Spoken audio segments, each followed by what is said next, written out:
in the black heart of the Pacific, where the air was thick with rot and fear. There were men with tanks of hell strapped to their backs. They weren't just soldiers. They were the most hated men on the battlefield. To the Japanese, they were demons bringing fire into tunnels and caves. To their own brothers in arms, they were cursed walking firebombs living on borrowed time. This is the nightmare life of the Pacific War's flamethrower teams. Picture it, the Pacific. 1943. Guadalcanal, Tarawa, Saipan. The islands were small, but the fighting was anything but.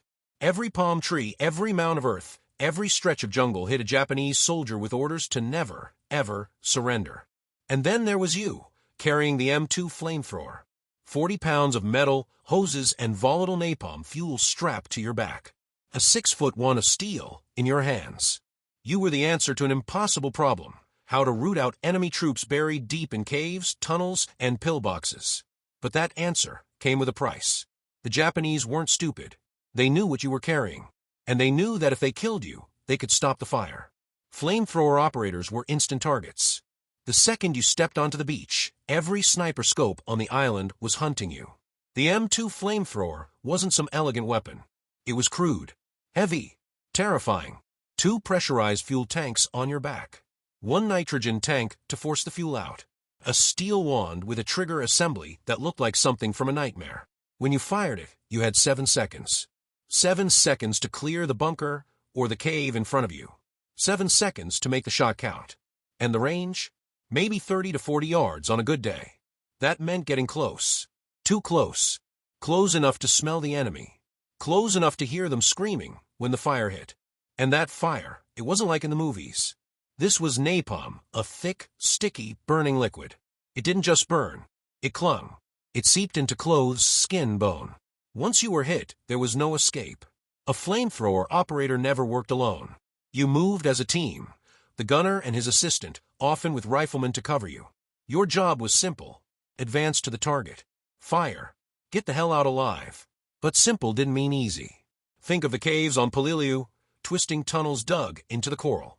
You'd crawl forward, flame ready, your heart pounding like a drum in your ears. The heat inside those tunnels would rise to unbearable levels, sometimes 130, 140 degrees. Oxygen ran thin. The smell of burning flesh and cordite clung to your skin for days. When the fire roared out of your nozzle, it turned night into day. Every shadow gone. Every scream unforgettable. And then silence. That was your signal to move to the next one. Being a flamethrower operator didn't just make you dangerous. It made you a walking target. Snipers hunted you first. Machine gunners raked the ground in front of you. Even your own fear worked against you.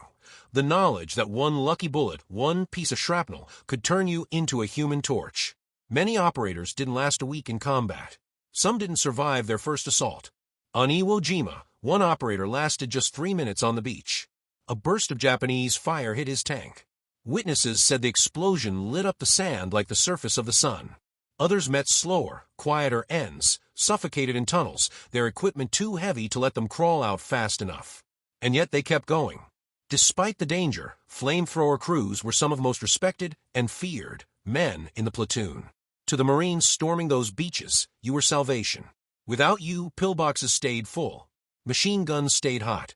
Casualties stayed high. But respect didn't erase the cost. Operators carried the weight of their job long after the war ended. Many couldn't talk about what they'd seen. The screams in the caves. The smell of burning men. They didn't have a word for it then. Today we'd call it trauma. Back then, it was just something you buried deep and hoped would never surface. Here's what most people don't know. The M2 wasn't just for fire. Crews sometimes used the nitrogen pressure system to clear debris or flush caves before igniting. Most didn't fire more than a few times in combat. The tanks were too limited. 7 bursts per load meant every trigger pull counted. Many operators modified their own gear.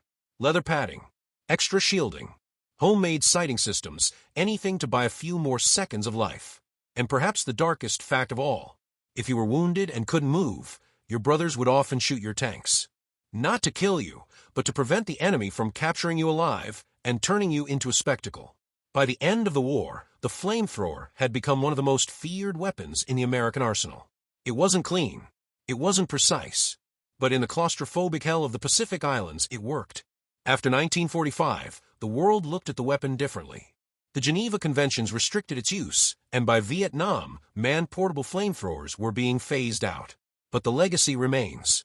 Today, in museums and documentaries, the M2 stands as a grim reminder of what war demands and what men will do to survive it. They called it bringing hell to earth. But for the men who carried those tanks, the real hell wasn't the fire they unleashed. It was living with the memories, long after the flames had gone out. This was the nightmare life of Pacific War flamethrower teams.